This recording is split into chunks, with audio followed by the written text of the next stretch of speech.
Manners, Customs, and Dress during the Middle Ages and during the Renaissance period, by Paul Lacroix.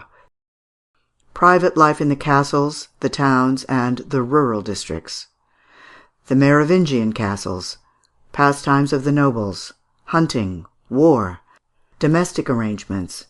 Private life of Charlemagne. Domestic habits under the Carlovingians. Influence of chivalry. Simplicity of the court of Philip Augustus not imitated by his successors. Princely life of the 15th century. The bringing up of La Tour Landry, a noble of Anjou. Varlets, pages, esquires, maids of honour. Opulence of the bourgeoisie. Le Ménagier de Paris. Ancient dwellings. State of rustics at various periods. Rustic sayings by Noël Dufile.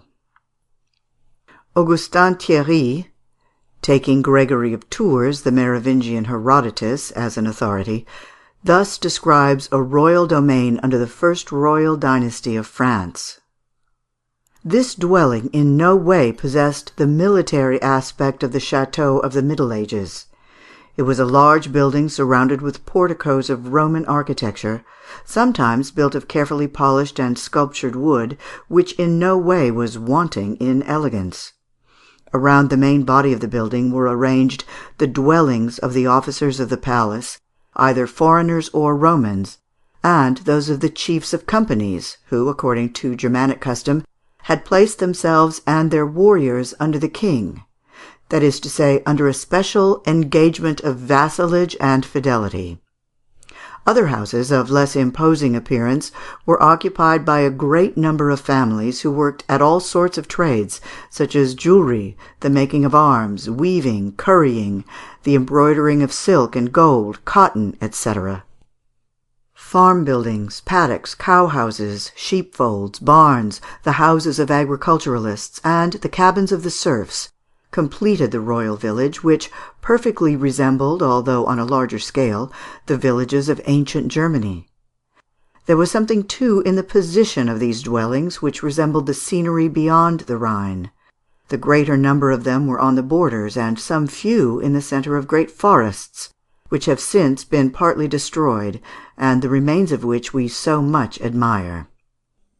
Although historical documents are not very explicit respecting those remote times, it is only sufficient to study carefully a very small portion of the territory, in order to form some idea of the manners and customs of the Franks, for in the royal domain we find the existence of all classes, from the sovereign himself down to the humblest slave. As regards the private life, however, of the different classes in this elementary form of society, we have but approximate and very imperfect notions.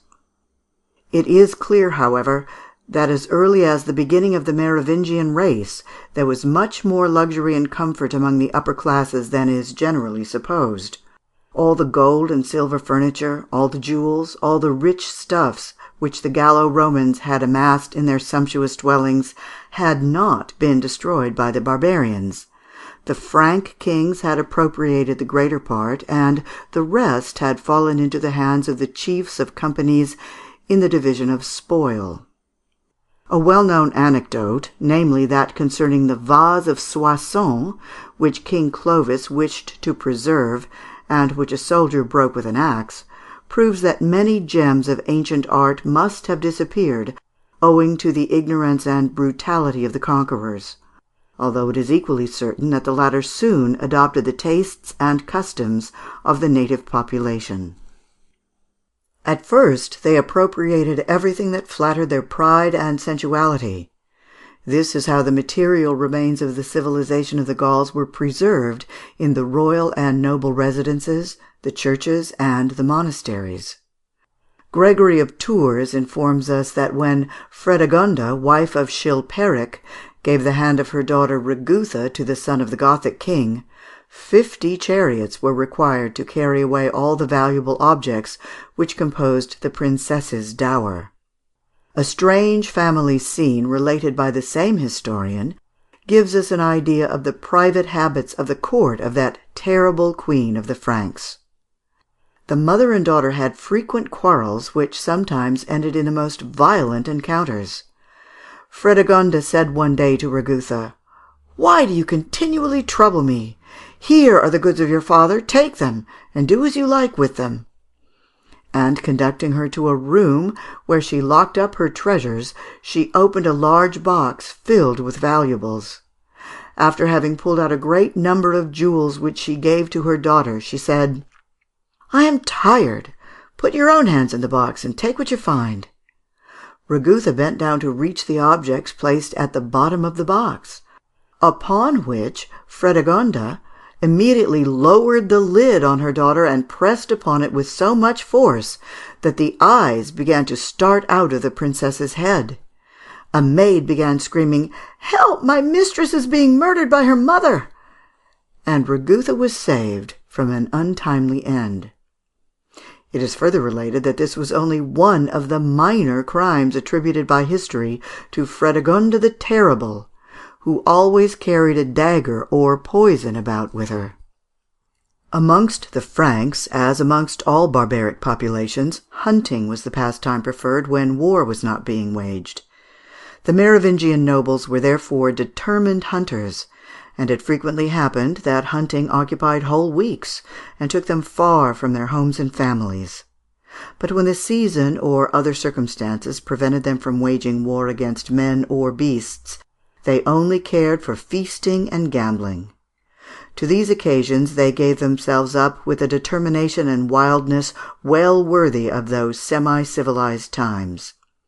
It was the custom for invited guests to appear armed at the feasts, which were the more frequent inasmuch as they were necessarily accompanied with religious ceremonies. It often happened that these long repasts, followed by games of chance, were stained with blood, either in private quarrels or in a general mêlée. One can easily imagine the tumult which must have arisen in a numerous assembly when the hot wine and other fermented drinks, such as beer, &c., had excited every one to the highest pitch of unchecked merriment. Some of the Merovingian kings listened to the advice of the ministers of the Catholic religion and tried to reform these noisy excesses, and themselves abandoned the evil custom. For this purpose they received at their tables bishops, who blessed the assembly at the commencement of the meal, and were charged besides to recite chapters of Holy Writ, or to sing hymns out of the divine service, so as to edify and occupy the minds of the guests. Gregory of Tours bears witness to the happy influence of the presence of bishops at the tables of the Frank kings and nobles. He relates, too, that Chilperic, who was very proud of his theological and secular knowledge, liked, when dining, to discuss, or rather to pronounce authoritatively, his opinion on questions of grammar before his companions in arms, who, for the most part, neither knew how to read nor write. He even went as far as to order 3 ancient Greek letters to be added to the Latin alphabet. The private properties of the Frank kings were immense, and produced enormous revenues. These monarchs had palaces in almost all the large towns. At Bourges, Chalon-sur-Saône, Chalon-sur-Marne, Dijon, Étampes, Metz, Langres, Mayence, Reims, Soissons, Tours, Toulouse, Trèves, Valenciennes, Worms, etc. In Paris, they occupied the vast residence now known as the Thermes de Julien, Hôtel de Cluny, which then extended from the hill of Sainte Geneviève as far as the Seine, but they frequently left it for their numerous villas in the neighbourhood, on which occasions they were always accompanied by their treasury. All these residences were built on the same plan. High walls surrounded the palace. The Roman atrium, preserved under the name of proaulium, antecourt, was placed in front of the salutorium, hall of reception, where visitors were received. The consistorium, or great circular hall surrounded with seats, served for legislation, councils, public assemblies, and other solemnities, at which the kings displayed their royal pomp. The tricorium, or dining room, was generally the largest hall in the palace.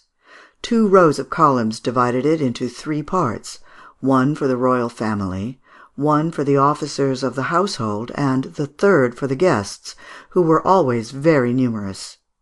No person of rank visiting the king could leave without sitting at his table, or at least draining a cup to his health. The king's hospitality was magnificent, especially on great religious festivals such as Christmas and Easter. The royal apartments were divided into winter and summer rooms. In order to regulate the temperature, hot and cold water was used according to the season.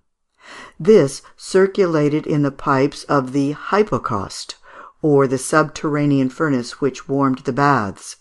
The rooms with chimneys were called epicaustoria, stoves, and it was the custom hermetically to close these when anyone wished to be anointed with ointments and aromatic essences. In the same manner as the Gallo-Roman houses, the palaces of the Frank kings and principal nobles of ecclesiastical or military order had thermes or bathrooms. To the thermes were attached a columbum or wash-house, a gymnasium for bodily exercise, and a hippodrome or covered gallery for exercise, which must not be confounded with the hippodrome, a circus where horse races took place. Sometimes after the repast, in the interval between 2 games of dice, the nobles listened to a bard who sang the brilliant deeds of their ancestors in their native tongue. Under the government of Charlemagne, the private life of his subjects seems to have been less rough and coarse, although they did not entirely give up their turbulent pleasures. Science and letters, for a long time buried in monasteries, reappeared like beautiful exiles at the imperial court, and social life thereby gained a little charm and softness. Charlemagne had created in his palace, under the direction of Alcuin, a sort of academy called the School of the Palace, which followed him everywhere. The intellectual exercises of this school generally brought together all the members of the imperial family, as well as all the persons of the household. Charlemagne, in fact, was himself one of the most attentive followers of the lessons given by Alcuin. He was indeed the principal interlocutor and discourser at the discussions, which were on all subjects religious, literary, and philosophical. Charlemagne took as much pains with the administration of his palace as he did with that of his states. In his Capitulaire, a work he wrote on legislature, we find him descending to the minutest details in that respect. For instance, he not only interested himself in his warlike and hunting equipages, but also in his kitchen and pleasure gardens. He insisted upon knowing every year the number of his oxen, horses, and goats. He calculated the produce of the sale of fruits gathered in his orchards, which were not required for the use of his house. He had a return on the number of fish caught in his ponds. He pointed out the shrubs best calculated for ornamenting his garden, and the vegetables which were required for his table, etc. The Emperor generally assumed the greatest simplicity in his dress. His daily attire consisted of a linen shirt and drawers, and a woolen tunic fastened with a silk belt. Over this tunic he threw a cloak of blue stuff, very long behind and before, but very short on each side, thus giving freedom to his arms to use his sword, which he always wore. On his feet he wore bands of stuffs of various colours, crossed over one another and covering his legs also. In winter, when he travelled or hunted on horseback, he threw over his shoulders a covering of otter or sheepskin. The changes in fashion which the custom of the times necessitated, but to which he would never submit personally, induced him to issue several strenuous orders, which, however, in reality had hardly any effect. He was most simple in regards to his food and drink, and made a habit of having pious or historical works read to him during his repasts. He devoted the morning, which with him began in summer at sunrise, and in winter earlier, to the political administration of his empire. He dined at 12 with his family. The dukes and chiefs of various nations first waited on him, and then took their places at the table, and were waited on in their turn by the counts, prefects, and superior officers of the court who dined after them. When these had finished, the different chiefs of the household sat down, and they were succeeded lastly by the servants of the lower order, who often did not dine till midnight, and had to content themselves with what was left. When occasion required, however, this powerful emperor knew how to maintain the pomp and dignity of his station; but as soon as he had done what was necessary, either for some great religious festival or otherwise, he returned as if by instinct to his dear and native simplicity. It must be understood that the simple tastes of Charlemagne were not always shared by the princes and princesses of his family, nor by the magnates of his court. Poets and historians have handed down to us descriptions of hunts, feasts, and ceremonies at which a truly Asiatic splendour was displayed. Eginhard, however, assures us that the sons and daughters of the king were brought up under their father's eye in liberal studios; that, to save them from the vice of idleness, Charlemagne required his sons to devote themselves to all bodily exercises, such as horsemanship, handling of arms, etc., and his daughters to do needlework and to spin. From what is recorded, however, of the frivolous habits and irregular morals of these princesses, it is evident that they but imperfectly realised the end of their education. Science and letters, which for a time were brought into prominence by Charlemagne and also by his son Louis, who was very learned and was considered skilful in translating and expounding Scripture, were, however, after the death of these two kings, for a long time banished to the seclusion of the cloisters, owing to the hostile rivalry of their successors, which favoured the attacks of the Norman pirates. All the monuments and relics of the Gallo-Roman civilization which the great emperor had collected disappeared in the civil wars, or were gradually destroyed by the devastations of the northerners. The vast empire which Charlemagne had formed became gradually split up, so that from a dread of social destruction, in order to protect churches and monasteries, as well as castles and homesteads, from the attacks of internal as well as foreign enemies, towers and impregnable fortresses began to rise in all parts of Europe, and particularly in France. During the first period of feudalism, that is to say, from the middle of the 9th to the middle of the 12th centuries, the inhabitants of castles had little time to devote to the pleasures of private life. They had not only to be continually under arms for the endless quarrels of the king and the great chiefs, but they had also to oppose the Normans on the one side and the Saracens on the other, who, being masters of the Spanish peninsula, spread like the rising tide in the southern counties of Languedoc and Provence. It is true that the Carlovingian warriors obtained a handsome and rich reward for these long and sanguinary efforts, for at last they seized upon the provinces and districts which had originally been entrusted to their charge, and the origin of their feudal possession was soon so far forgotten that their descendants pretended that they had held the lands, which they had really usurped, regardless of their oath, from heaven and their swords.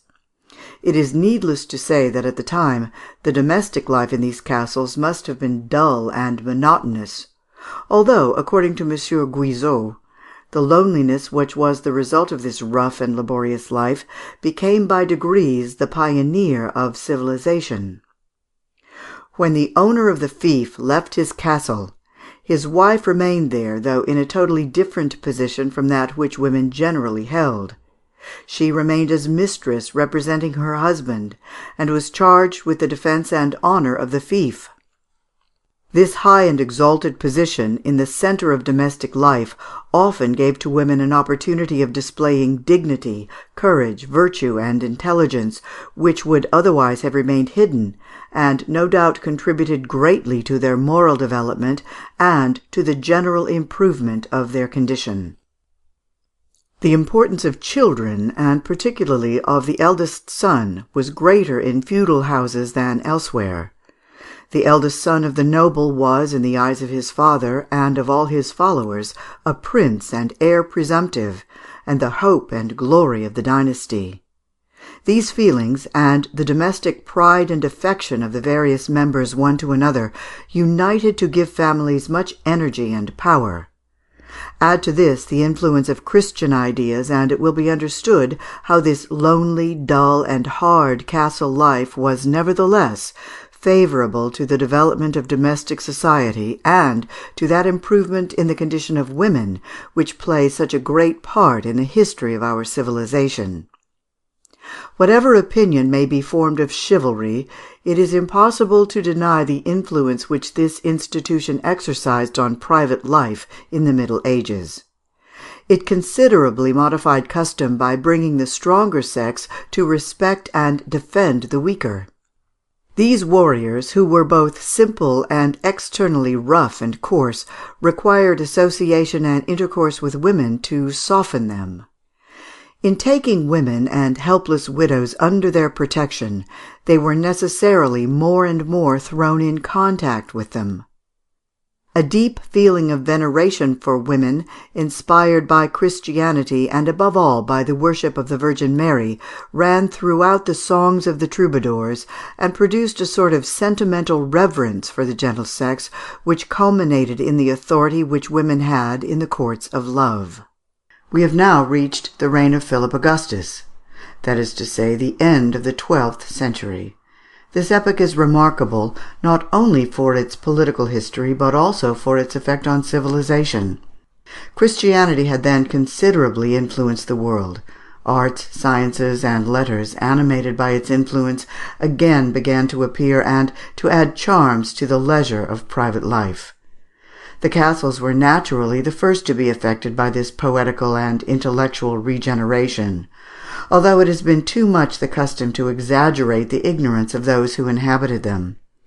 We are too apt to consider the warriors of the Middle Ages as totally devoid of knowledge, and as hardly able to sign their names as far as the kings and princes are concerned. This is quite an error, for many of the knights composed poems which exhibit evidence of their high literary culture. It was, in fact, the epoch of troubadours, who might be called professional poets and actors, who went from country to country and from castle to castle, relating stories of good King Artus of Brittany and of the Knights of the Round Table, repeating historical poems of the great Emperor Charlemagne and his followers. These minstrels were always accompanied by jugglers and instrumentalists, who formed a travelling troupe, having no other mission than to amuse and instruct their feudal hosts. After singing a few fragments of epics, or after the lively recital of some ancient fable, the jugglers would display their art or skill in gymnastic feats or conjuring, which were the more appreciated by the spectators, in that the latter were more or less able to compete with them. These wandering troupes acted small comedies taken from incidents of the times. Sometimes, too, the instrumentalists formed an orchestra, and dancing commenced. It may be here remarked that dancing at this epoch consisted of a number of persons forming large circles, and turning to the time of the music or the rhythm of the song. At least the dances of the nobles are thus represented in the manuscripts of the Middle Ages. To these amusements were added games of calculation and chance, the fashion for which had much increased, and particularly such games as backgammon, draughts, and chess, to which certain knights devoted all their leisure.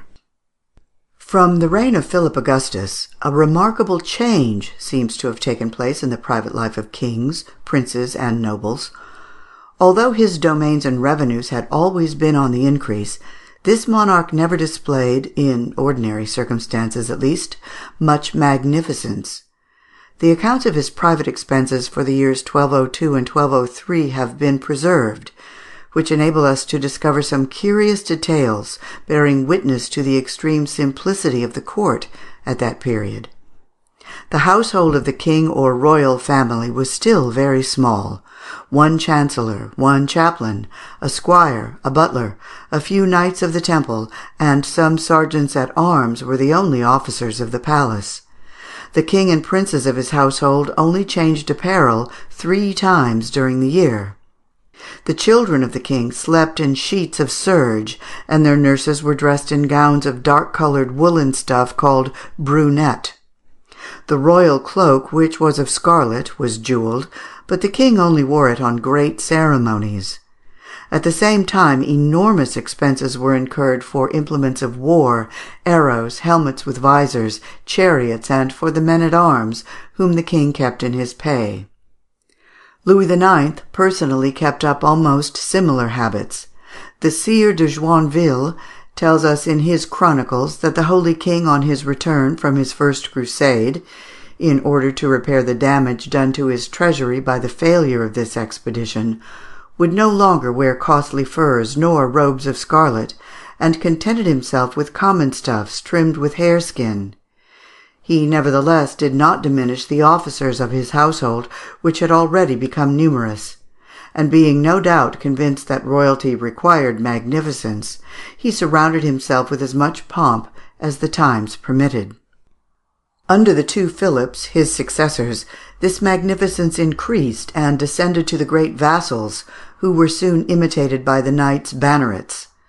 There seemed to be a danger of luxury becoming so great and so general in all classes of feudal society, that in 1294 an order of the king was issued regulating in the minutest details the expenses of each person according to his rank in the state or the fortune which he could prove.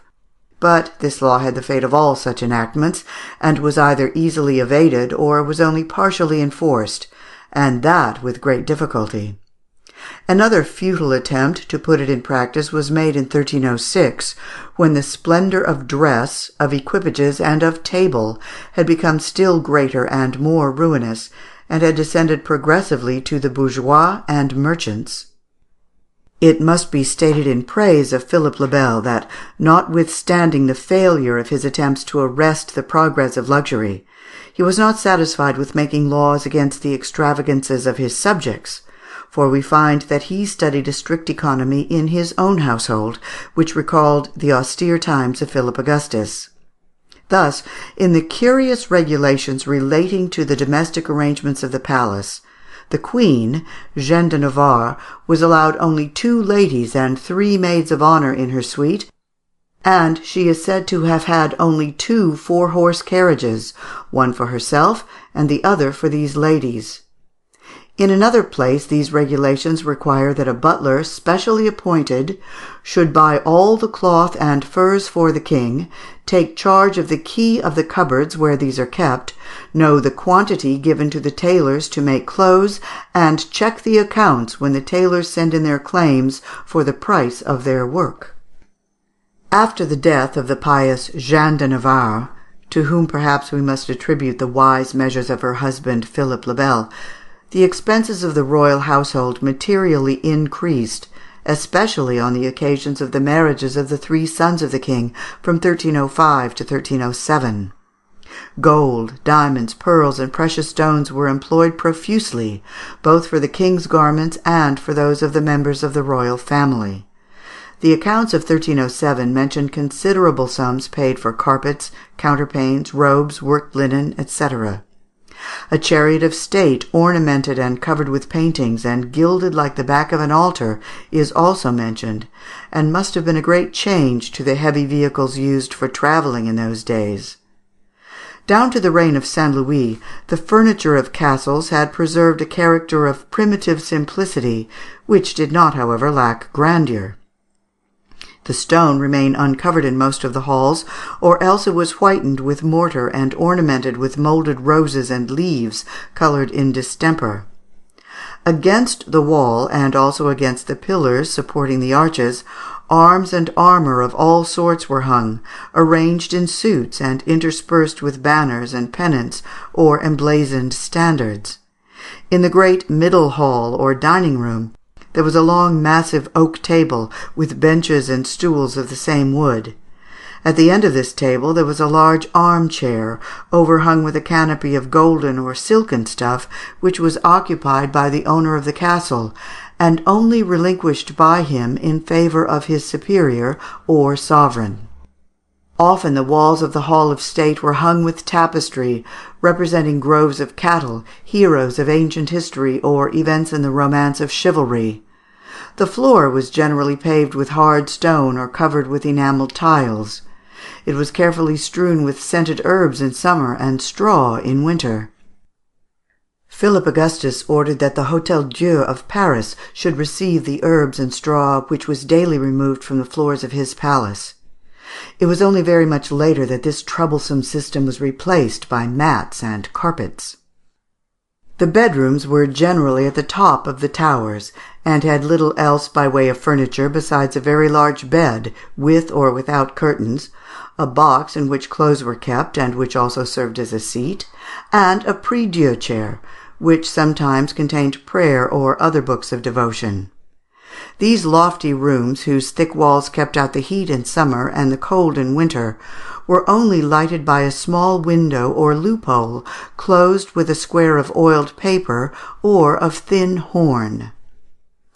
A great change took place in the abodes of the nobility in the 14th and 15th centuries. We find, for instance, in Sauval's History and Researches of the Antiquities of the City of Paris, that the abodes of the kings of the first dynasty had been transformed into palaces of justice by Philip le Bel. The same author also gives us a vivid description of the Château du Louvre and the Hôtel St. Paul, which the kings inhabited when their court was in the capital. But even without examining into all the royal abodes, it will suffice to give an account of the Hôtel de Bohème, which, after having been the home of the Sire de Nesle, of Queen Blanche of Castile, and other great persons, was given by Charles VI in 1388 to his brother, the famous Duke Louis of Orleans. "I shall not attempt," says Sauval, "to speak of the cellars and wine cellars, the bakehouses, the fruiteries, the salt stores, the fur rooms, the porters' lodges, the stores, the guard rooms, the wood yard, or the glass stores, nor of the servants, nor of the place where Hippocras was made. Neither shall I describe the tapestry room, the linen room, nor the laundry, nor indeed any of the various conveniences which were then to be found in the yards of that palace, as well as in the other abodes of the princes and nobles. I shall simply remark that amongst the many suites of rooms which composed it, 2 occupied the first 2 stories of the main building. The first was raised some few steps above the ground floor of the court, and was occupied by Valentine de Milan, and her husband Louis of Orleans generally occupied the second. Each of these suites of rooms consisted of a great hall, a chamber of state, a large chamber, a wardrobe, some closets, and a chapel. The windows of the halls were 13½ feet high by 4½ wide. The state chambers were 8 toises, that is, about 50 feet and a half long. The Duke and Duchess's chambers were 6 toises by 3, that is, about 36 feet by 18. The others were 7 toises and a half square, all lighted by long and narrow windows of wire-work with trellis-work of iron. The wainscots and the ceilings were made of Irish wood, the same as at the Louvre. In this palace there was a room used by the Duke, hung with cloth of gold, bordered with vermilion velvet embroidered with roses. The Duchess had a room hung with vermilion satin embroidered with crossbows, which were on her coat of arms. That of the Duke of Burgundy was hung with cloth of gold embroidered with windmills. There were besides 8 carpets of glossy texture with gold flowers, one representing the 7 virtues and the 7 vices, another the history of Charlemagne, another that of Saint Louis. There were also cushions of cloth of gold, 24 pieces of vermilion leather of Aragon, and 4 carpets of Aragon leather, to be placed on the floor of rooms in summer. The favourite armchair of the princess is thus described in an inventory: a chamber chair with 4 supports, painted in fine vermilion, the seat and arms of which are covered with vermilion morocco or cordovan, worked and stamped with designs representing the sun, birds, and other devices, bordered with fringes of silk and studded with nails. Among the ornamental furniture were a large vase of massive silver for holding sugar plums or sweetmeats, shaped like a square table, supported by 4 satyrs, also of silver. a fine wooden casket covered with vermilion cordovan, nailed and bordered with a narrow gilt band, shutting with a key. In the daily life of Louis of Orleans and his wife, everything corresponded with the luxury of their house. Thus, for the amusement of their children, 2 little books of pictures were made, illuminated with gold, azure, and vermilion, and covered with vermilion leather of Cordova, which cost 60 sols parisis, i.e. 400 francs. But it was in the custom of New Year's gifts that the Duke and Duchess displayed the true royal magnificence, as we find described in the accounts of their expenses. For instance, in 1388, they paid 400 francs of gold for sheets of silk to give to those who received the New Year's gifts from the King and Queen. In 1402, 100 pounds tournois was given to Jehan Taillen, goldsmith, for 6 silver cups presented to Jacques de Pochin, the Duke's squire. To the Sire de la Trémouille, Valentine gives a cup and basin of gold. To Queen Isabella, a golden image of St. John surrounded with 9 rubies, 1 sapphire, and 21 pearls.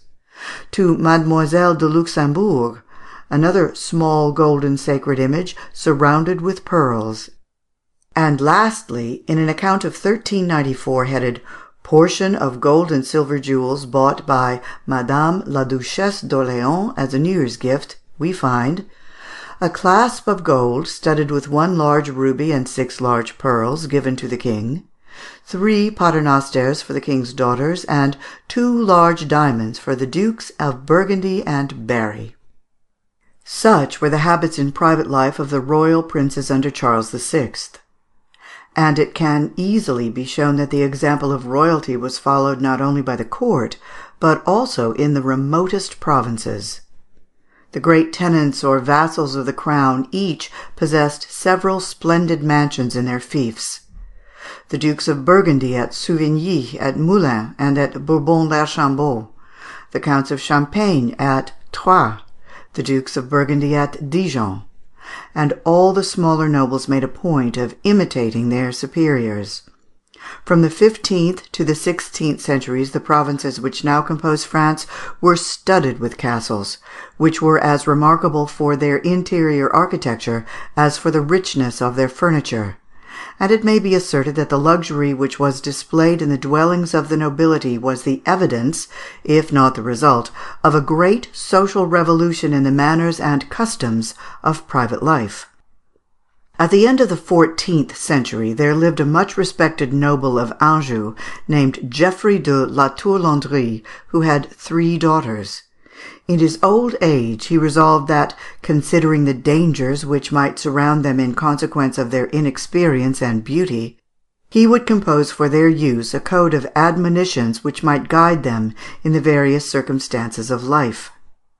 This book of domestic maxims is most curious and instructive, from the details which it contains respecting the manners and customs, mode of conduct, and fashions of the nobility of the period. The author mostly illustrates each of his precepts by examples from the life of contemporary personages. The first advice the knight gives his daughters is to begin the day with prayer, and in order to give greater weight to his counsel, he relates the following anecdote. "A noble had 2 daughters.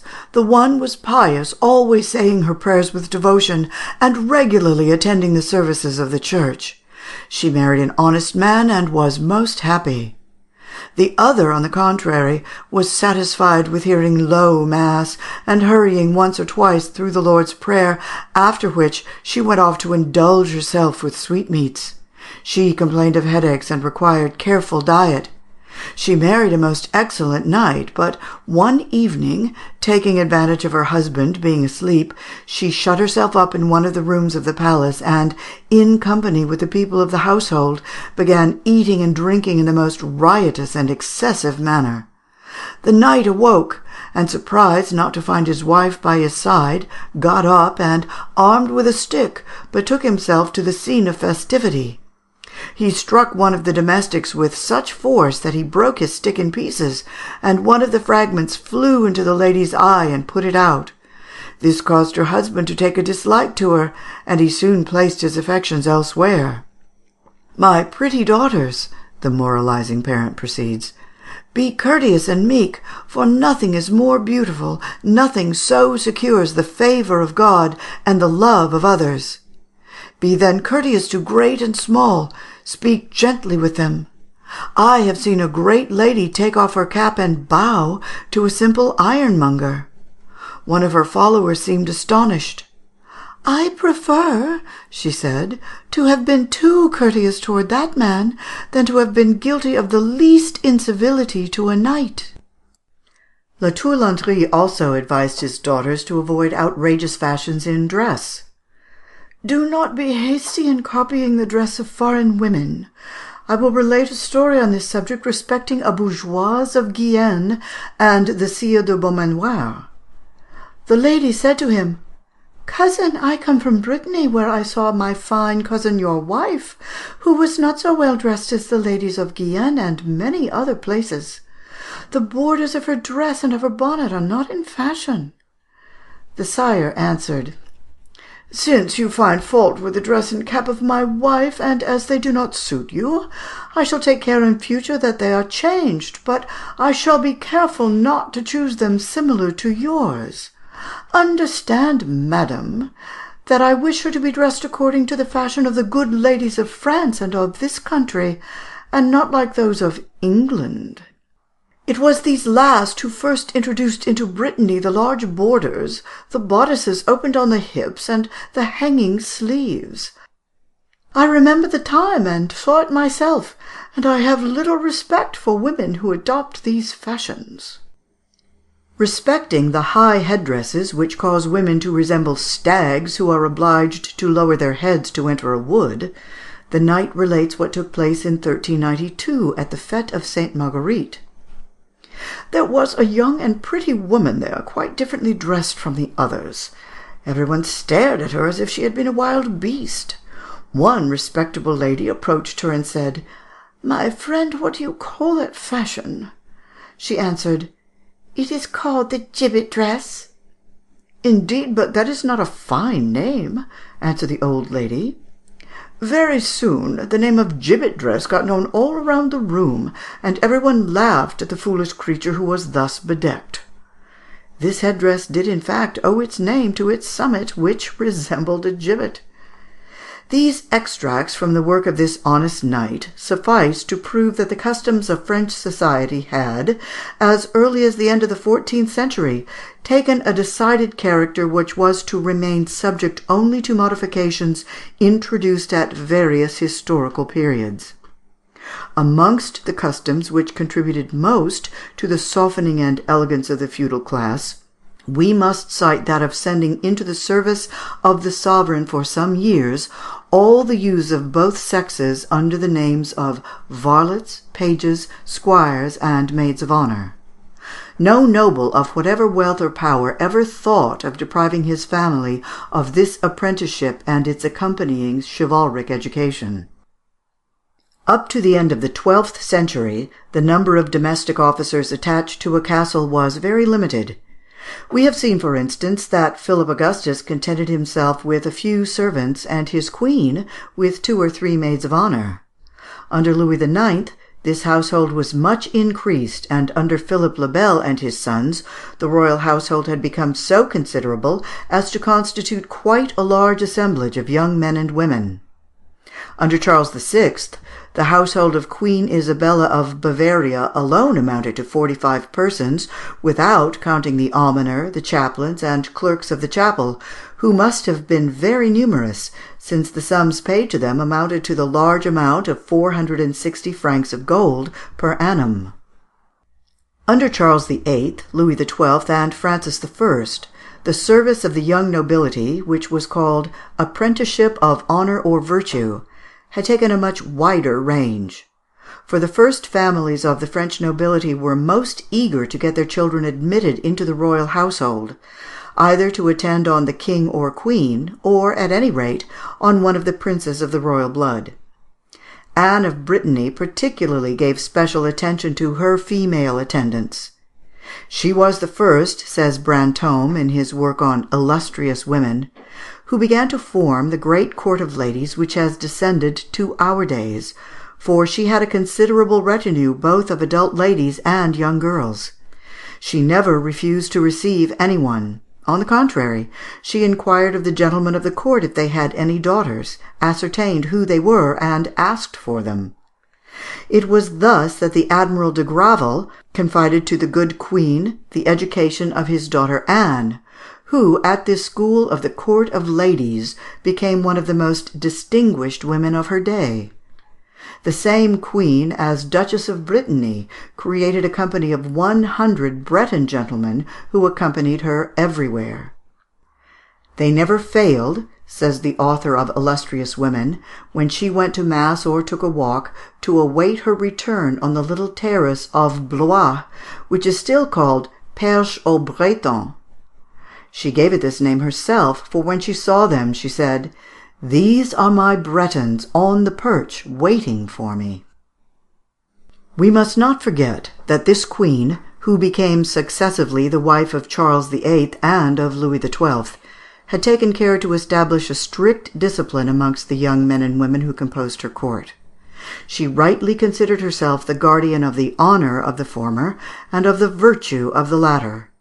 Therefore, as long as she lived, her court was renowned for purity and politeness, noble and refined gallantry, and was never allowed to degenerate into imprudent amusements or licentious and culpable intrigues. Unfortunately, the moral influence of this worthy princess died with her. Although the court of France continued to gather around it almost every sort of elegance, and although it continued during the whole of the 16th century the most polished of European courts, notwithstanding the great external and civil wars, yet it afforded at the same time a sad example of laxity of morals, which had a most baneful influence on public habits, so much so that vice and corruption descended from class to class, and contaminated all orders of society.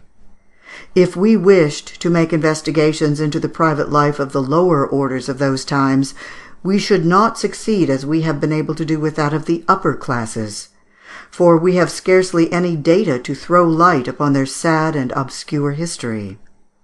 Bourgeois and peasants were, as we have already shown, long included together with the miserable class of serfs, a herd of human beings without individuality, without significance, who from their birth to their death, whether isolated or collectively, were the property of their masters.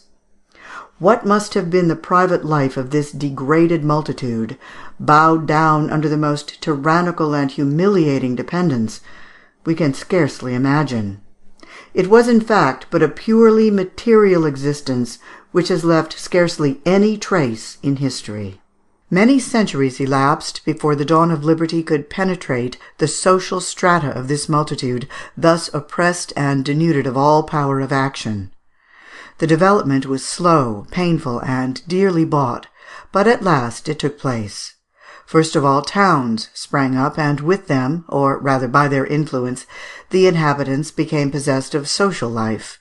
The agricultural population took its social position many generations later.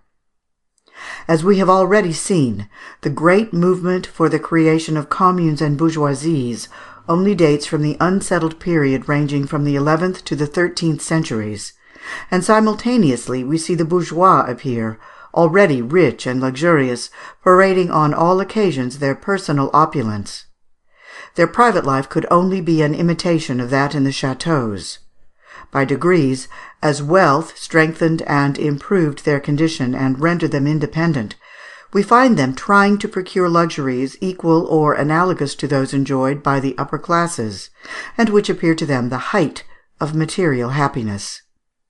In all times the small have imitated the great.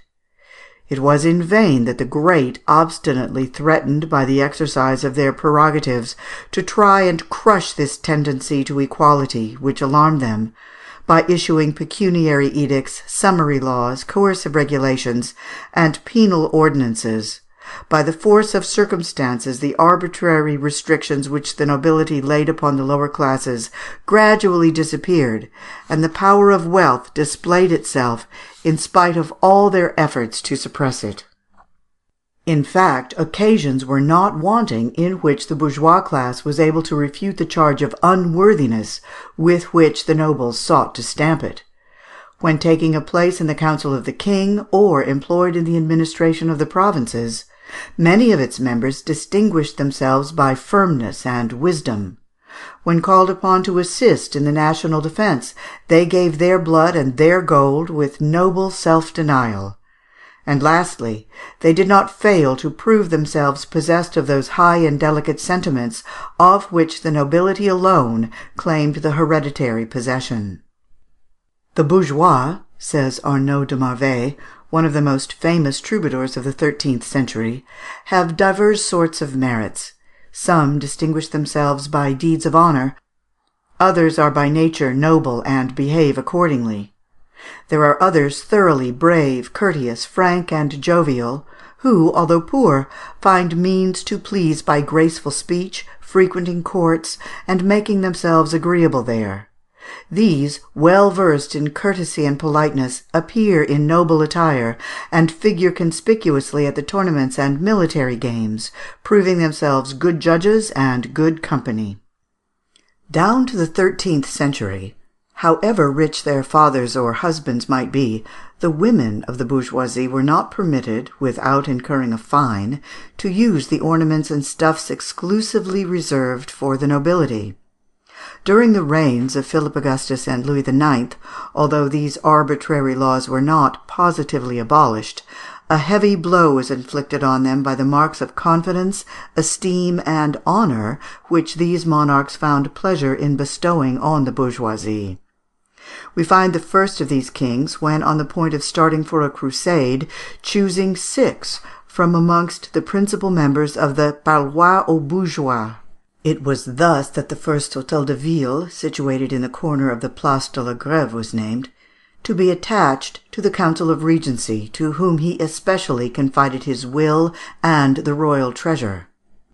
His grandson made a point of following his grandsire's example, and Louis IX showed the same appreciation for the new element which the Parisian bourgeoisie was about to establish in political life, by making the bourgeois Étienne Boileau one of his principal ministers of police, and the bourgeois Jean Sarrazin his chamberlain.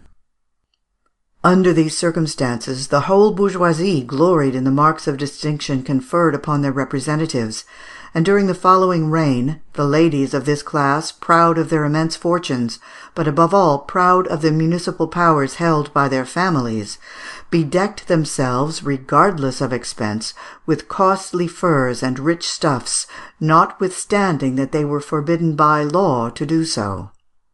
Then came an outcry on the part of the nobles, and we read as follows in an edict of Philip le Bel, who inclined less to the bourgeoisie than to the nobles, and who did not spare the former in matters of taxation.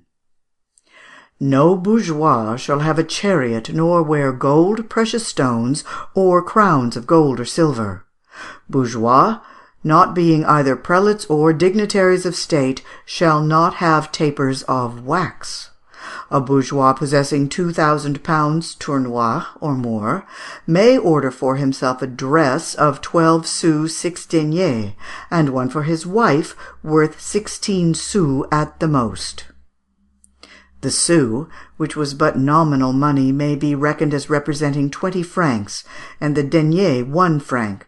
But allowance must be made for the enormous difference in the value of silver, which would make 20 francs in the 13th century represent upwards of 200 francs of our present currency. But these regulations as to the mode of living were so little or so carelessly observed, that all the successors of Philip le Bel thought it necessary to reenact them, and indeed Charles VII, 1 century later, was obliged to censure the excess of luxury in dress by an edict which was, however, no better enforced than the rest. It has been shown to the said lord, the king, Charles VII, that of all nations of the habitable globe there are none so changeable, outrageous, and excessive in their manner of dress as the French nation, and there is no possibility of discovering by their dress the state or calling of persons, be they princes, nobles, bourgeois, or working men, because all are allowed to dress as they think proper, whether in gold or silver, silk or wool, without any regard to their calling.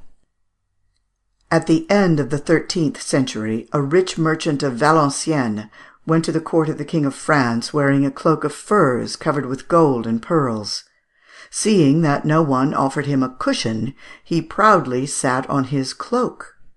On leaving, he did not attempt to take up the cloak, and on a servant calling his attention to the fact, he remarked, "It is not the custom in my country for people to carry away their cushions with them."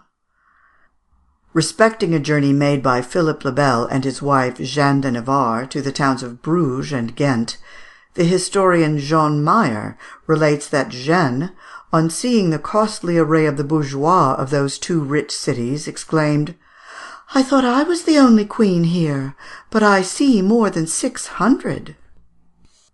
In spite of the laws, the Parisian bourgeoisie soon rivaled the Flemish in the brilliancy of their dress. Thus, in the second half of the 14th century, the famous Christine de Pisan relates that, having gone to visit the wife of a merchant during her confinement, it was not without some amazement that she saw the sumptuous furniture of the apartment in which this woman lay in bed. The walls were hung with precious tapestry of Cyprus, on which the initials and motto of the lady were embroidered. The sheets were of fine linen of Rheims, and had cost more than 300 pounds. The quilt was a new invention of silk and silver tissue. The carpet was like gold. The lady wore an elegant dress of crimson silk, and rested her head and arms on pillows ornamented with buttons of oriental pearls. It should be remarked that this lady was not the wife of a large merchant, such as those of Venice and Genoa, but of a simple retail dealer, who was not above selling articles for 4 sous. Such being the case, we need not be surprised that Christine should have considered the anecdote worthy of being immortalized in a book. It must not, however, be assumed that the sole aim of the bourgeoisie was that of making a haughty and pompous display. This is refuted by the testimony of the Ménagier de Paris, a curious anonymous work, the author of which must have been an educated and enlightened bourgeois. The Ménagier, which was first published by the Baron Jérôme Pichon, is a collection of counsels addressed by a husband to his young wife as to her conduct in society, in the world, and in the management of her household. The first part is devoted to developing the mind of the young housewife, and the second relates to the arrangements necessary for the welfare of her house.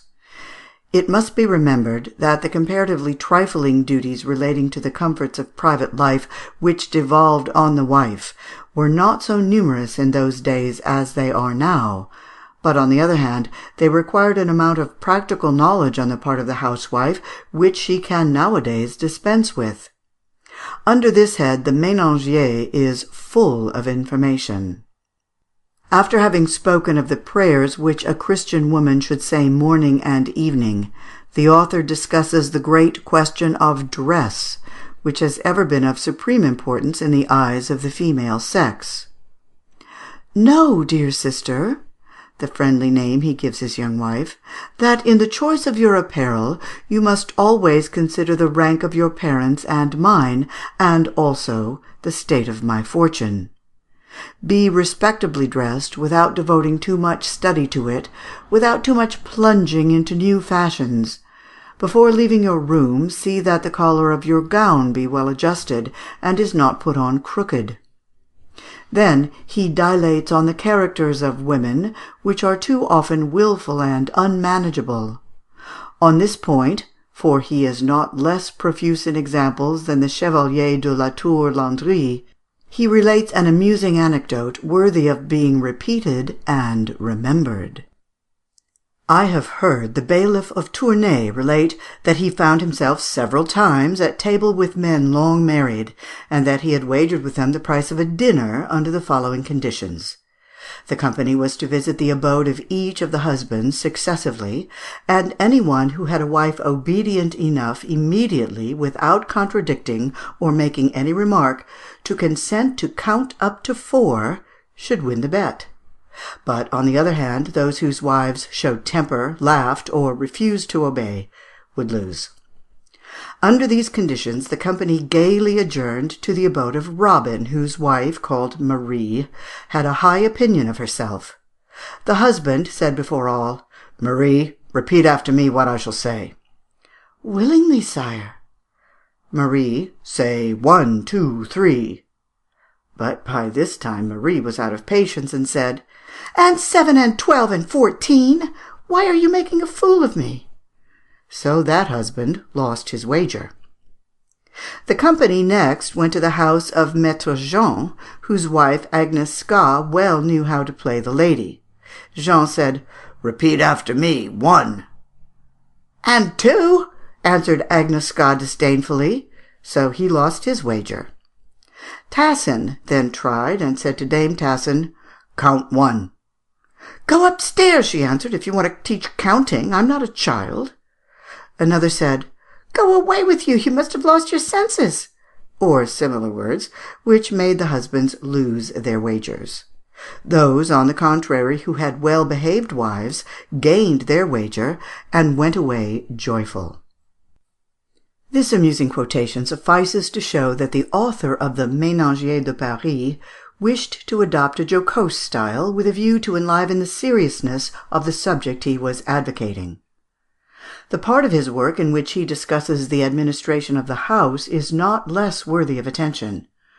One of the most curious chapters of the work is that in which he points out the manner in which the young bourgeoise is to behave towards persons in her service. Rich people in those days, in whatever station of life, were obliged to keep a numerous retinue of servants. It is curious to find that so far back as the period to which we allude, there was in Paris a kind of servants' registry office, where situations were found for servant maids from the country. The bourgeois gave up the entire management of the servants to his wife, but, on account of her extreme youth, the author of the work in question recommends his wife only to engage servants who shall have been chosen by Dame Agnes, the nun whom he had placed with her as a kind of governess or companion. "Before engaging them," he says, "know whence they come, in what houses they have been, if they have acquaintances in town, and if they are steady. Discover what they are capable of doing, and ascertain that they are not greedy nor inclined to drink. If they come from another country, try to find out why they left it, for generally it is not without some serious reason that a woman decides upon a change of abode. When you have engaged a maid, do not permit her to take the slightest liberty with you, nor allow her to speak disrespectfully to you. If, on the contrary, she be quiet in her demeanour, honest, modest, and shows herself amenable to reproof, treat her as if she were your daughter.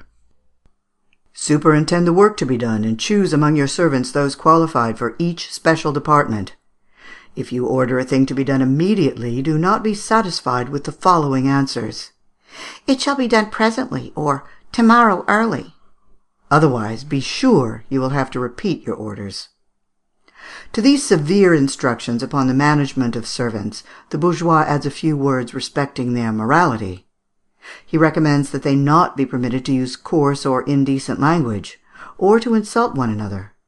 Although he is of the opinion that necessary time should be given to servants at their meals, he does not approve of their remaining drinking and taking too long at table, concerning which practice he quotes a proverb in use at the time: "Quand valet prêche à table et cheval paie en guet, il est temps qu'on l'en oste, et c'est y est," which means that when a servant talks at table, and a horse feeds near a watering place, it is time he should be removed. He has been there long enough. The manner in which the author concludes his instruction proves his kindness of heart, as well as his benevolence.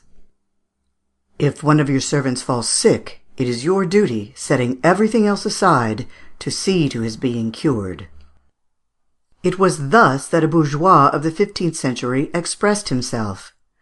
And as it is clear that he could only have been inspired to dictate his theoretical teachings by the practical experience which he must have gained for the most part among the middle class to which he belonged, we must conclude that in those days the bourgeoisie possessed considerable knowledge of moral dignity and social propriety. It must be added that by the side of the merchant and working bourgeoisie, who above all owed their greatness to the high functions of the municipality, the parliamentary bourgeoisie had raised itself to power, and that from the 14th century it played a considerable part in the state, holding at several royal courts at different periods, and at last, almost hereditarily, the highest magisterial positions. The very character of these great offices of president, or of parliamentary council, barristers, etc., proves that the holders must have had no small amount of intellectual culture. In this way a refined taste was created among this class, which the protection of kings, princes, and lords had alone hitherto encouraged. We find, for example, the Grosliers at Lyons, the Détoux and Séguier in Paris, regardless of their bourgeois origin, becoming judicious and zealous patrons of poets, scholars, and artists.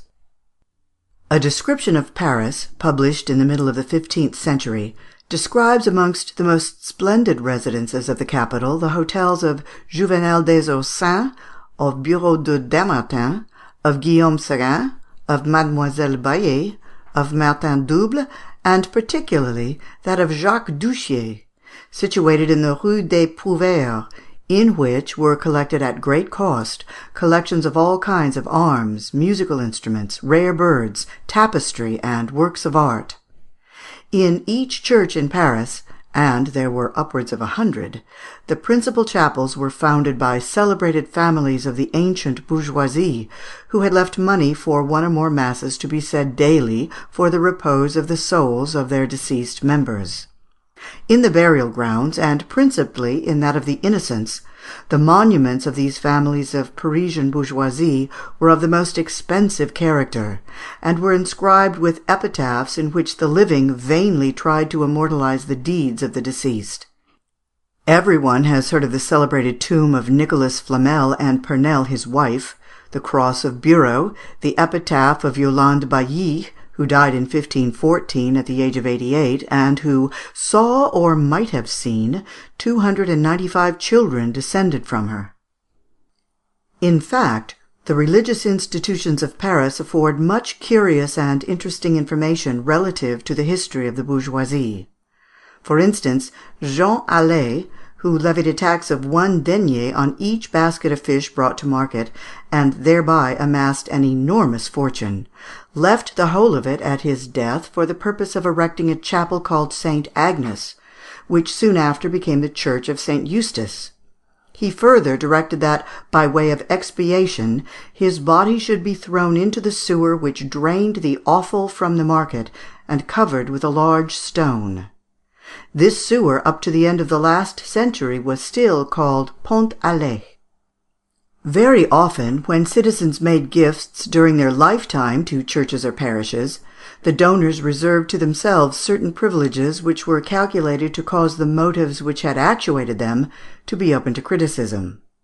Thus, in 1304, the daughters of Nicolas Araud, formerly provost of the merchants, presented to the church of Saint-Jacques-la-Boucherie the house and grounds which they inhabited, but one of them reserved the right of having a key of the church that she might go in whenever she pleased. Guillaume Hocheuquel, in 1405, bought a similar right for the sum of 18 sols parisis per annum, equal to 25 francs, and Alain and his wife, whose house was close to 2 chapels of the church, undertook not to build so as in any way to shut out the light from one of the chapels, on condition that they might open a small window into the chapel, and so be enabled to hear the service without leaving their room. We thus see that the bourgeoisie, especially of Paris, gradually took a more prominent position in history, and became so grasping after power that it ventured, at a period which does not concern us here, to aspire to every sort of distinction, and to secure an important social standing. What had been the exception during the 16th century became the rule 2 centuries later. We will now take a glance at the agricultural population, who, as we have already stated, were only emancipated from serfdom at the end of the 18th century. But whatever might have been formerly the civil condition of the rural population, everything leads us to suppose that there were no special changes in their private and domestic means of existence from a comparatively remote period down almost to the present time. A small poem of the 13th century, entitled De Louis Tillemont au Vilain, gives a clear though rough sketch of the domestic state of the peasantry.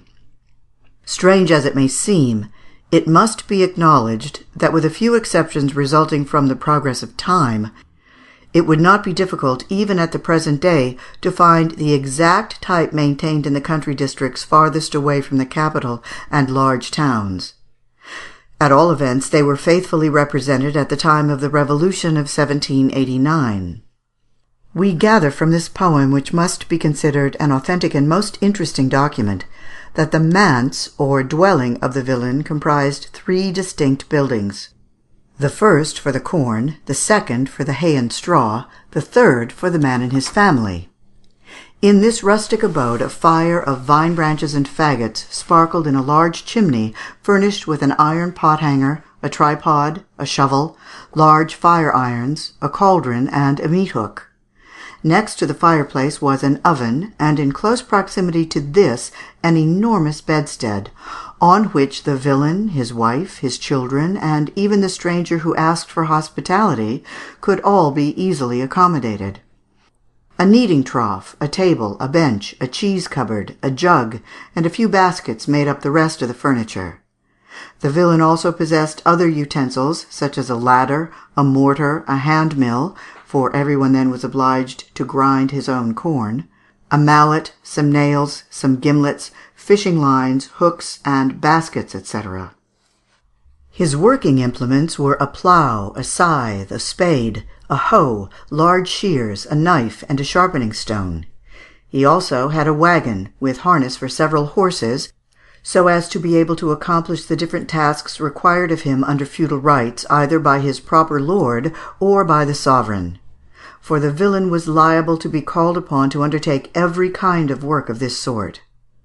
His dress consisted of a blouse of cloth or skin fastened by a leather belt round the waist, an overcoat or mantle of thick woolen stuff, which fell from his shoulders to half-way down his legs, shoes or large boots, short woolen trousers, and from his belt there hung his wallet and a sheath for his knife. He generally went bareheaded, but in cold weather or in rain he wore a sort of hat of similar stuff to his coat, or one of felt with a broad brim. He seldom wore moufles, or padded gloves, except when engaged in hedging. A small kitchen garden, which he cultivated himself, was usually attached to the cottage, which was guarded by a large watchdog. There was also a shed for the cows, whose milk contributed to the sustenance of the establishment. And on the thatched roof of this and his cottage the wild cats hunted the rats and mice. The family were never idle, even in the bad season, and the children were taught from infancy to work by the side of their parents. If, then, we find so much resemblance between the abodes of the villains of the 13th century and those of the inhabitants of the poorest communes of France in the present day, we may fairly infer that there must be a great deal which is analogous between the inhabitants themselves of the two periods. For in the châteaux, as well as in the towns, we find the material condition of the dwellings modifying itself conjointly with that of the moral condition of the inhabitants. Another little poem, entitled On the 24 Kinds of Villains, composed about the same period as the one above referred to, gives us a graphic description of the varieties of character among the feudal peasants. One example is given of a man who will not tell a traveller the way, but merely in a surly way answers, "You know it better than I." Another, sitting at his door on a Sunday, laughs at those passing by, and says to himself, when he sees a gentleman going hawking with a bird on his wrist, "Ah, that bird will eat a hen to-day, and our children could all feast upon it." Another is described as a sort of madman who equally despises God, the saints, the church, and the nobility. His neighbour is an honest simpleton who, stopping in admiration before the doorway of Notre Dame in Paris in order to admire the statues of Pepin and Charlemagne and their successors, has his pocket picked of his purse. Another villain is supposed to make trade of pleading the cause of others before Messieurs de Bailly. He is very eloquent in trying to show that in the time of their ancestors the cows had a free right of pasture in such and such a meadow, or the sheep on such and such a ridge. Then there is the miser and the speculator, who converts all his possessions into ready money so as to purchase grain against a bad season, but of course the harvest turns out to be excellent, and he does not make a farthing, but runs away to conceal his ruin and rage. There is also the villain who leaves his plough to become a poacher. There are many other curious examples which altogether tend to prove that there has been but little change in the village class since the first periods of history. Notwithstanding the miseries to which they were generally subject, the rural population had their days of rest and amusement, which were then much more numerous than at present. At the period the festivals of the church were frequent and rigidly kept, and as each of them was the pretext for a forced holiday from manual labour, the peasants thought of nothing after church but of amusing themselves. They drank, talked, sang, danced, and above all, laughed, for the laugh of our forefathers quite rivalled the Homeric laugh, and burst forth with a noisy joviality. The wakes, or evening parties, which are still the custom in most of the French provinces, and which are of very ancient origin, formed important events in the private lives of the peasants. It was at these that the strange legends and vulgar superstitions which so long fed the minds of the ignorant classes were mostly created and propagated. It was there that those extraordinary and terrible fairy tales were created, as well as those of magicians, witches, spirits, etc. It was there that the matrons, whose great age justified their experience, insisted on proving, by absurd tales, that they knew all the marvellous secrets for causing happiness, or for curing sickness. Consequently, in those days the most enlightened rustic never for a moment doubted the truth of witchcraft. In fact, one of the first efforts at printing was applied to reproducing the most ridiculous stories under the title of the Évangile de Conwy ou Kenwy, and which had been previously circulated in manuscript, and had obtained implicit belief. The author of this remarkable collection asserts that the matrons of his neighbourhood had deputed him to put together in writing the sayings suitable for all conditions of rural life which were believed in by them and were announced at the wakes. The absurdities and childish follies which he has dared to register under their dictation are almost incredible. The Évangile de Kenwy, which was as much believed in as Holy Writ, tells us, amongst other secrets which it contains for the advantage of the reader, that a girl wishing to know the Christian name of her future husband has but to stretch the first thread she spins in the morning across the doorway, and that the first man who passes and touches the thread will necessarily have the same name as the man she is destined to marry. Another of the stories in this book was, that if a woman, on leaving off work on Saturday night, left her distaff loaded, she might be sure that the thread she would obtain from it during the following week would only produce linen of bad quality, which could not be bleached. This was considered to be proved by the fact that the Germans wore dark brown coloured shirts, and it was known that the women never unloaded their distaffs from Saturday to Monday.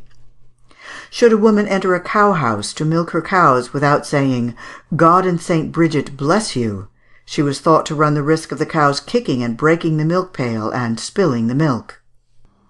This silly nonsense, compiled like oracles, was printed as late as 1493. 80 years later, a gentleman of Brittany named Noël du Fail, Lord of Erhisay, councillor in the Parliament of Rennes, published under the title of Rustic and Amusing Discourses, a work intended to counteract the influence of the famous Évangile des Quenouilles. This new work was a simple and true sketch of country habits, and proved the elegance and artless simplicity of the author, as well as his accuracy of observation. He begins thus: "Occasionally, having to retire into the country more conveniently and uninterruptedly to finish some business, on a particular holiday, as I was walking, I came to a neighbouring village where the greater part of the old and young men were assembled, in groups of separate ages, for, according to the proverb, each seeks his like. The young were practising the bow, jumping, wrestling, running races, and playing other games. The old were looking on, some sitting under an oak with their legs crossed and their hats lowered over their eyes, others leaning on their elbows, criticising every performance, and refreshing the memory of their own youth, and taking a lively interest in seeing the gambols of the young people." The author states that on questioning one of the peasants to ascertain who was the cleverest person present, the following dialogue took place: "The one you see on his elbow, hitting his boots, which have white strings, with a hazel stick, is called Anselm. He is one of the rich ones of the village. He is a good workman, and not a bad rider for the flat country. And the one you see by his side, with his thumb in his belt, hanging from which is a large game bag, containing spectacles and an old prayer book, is called Pasquier, one of the greatest wits within a day's journey. Nay, were I to say two, I should not be lying. Anyhow, he is certainly the readiest of the whole company to open his purse to give drink to his companions." "And that one," I asked, "with the large Milanese cap on his head, who holds an old book?" "That one," he answered, "who is scratching the end of his nose with one hand and his beard with the other?" "That one," I replied, "and who has turned towards us?" "Why," he said, "that is Roger Bontemps, a merry, careless fellow, who up to the age of 50 kept the parish school, but changing his first trade, he has become a wine grower. However, he cannot resist the feast days, when he brings us his old books, and reads to us as long as we choose, such works as the Calendrier des Bergers, Fables d'Aesop, Le Roman de la Rose, Matthiolo, Alain Chartier, Les Vigiles du Feu Roi Charles, Les Deux Grébins, and others. Neither, with his old habit of warbling, can he help singing on Sundays in the choir, and he is called Huguet. The other, sitting near him, looking over his shoulder into his book, and wearing a sealskin belt with a yellow buckle, is another rich peasant of the village, not a bad villain, named Lubin, who also lives at home, and is called the little old man of the neighbourhood." After this artistic sketch, the author dilates on the goodman Anselm. He says, "This good man possessed a moderate amount of knowledge, was a goodish grammarian, a musician, somewhat of a sophist, and rather given to picking holes in others. Some of Anselm's conversation is also given, and after beginning by describing in glowing terms the bygone days which he and his contemporaries had seen, and which he stated to be very different to the present, he goes on to say, 'I must own, my good old friends, that I look back with pleasure on our young days. At all events, the mode of doing things in those days was very superior and better in every way to that of the present.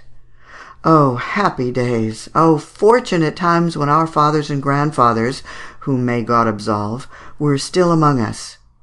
And he said this, he would raise the rim of his hat. He contented himself as to dress with a good coat of thick wool, well lined according to the fashion, and for feast days and other important occasions, one of thick cloth lined with some old gabardine. So we see, says M. Leroux de Lincy, at the end of the 15th century, that the old peasants complained of the changes in the village customs, and of the luxury which every one wished to display in his furniture or apparel. On this point, it seems, there has been little or no change. We read that from the time of Homer down to the excellent author of rustic discourses, and even later, the old people found fault with the manners of the present generation, and extolled those of their forefathers, which they themselves had criticised in their own youth.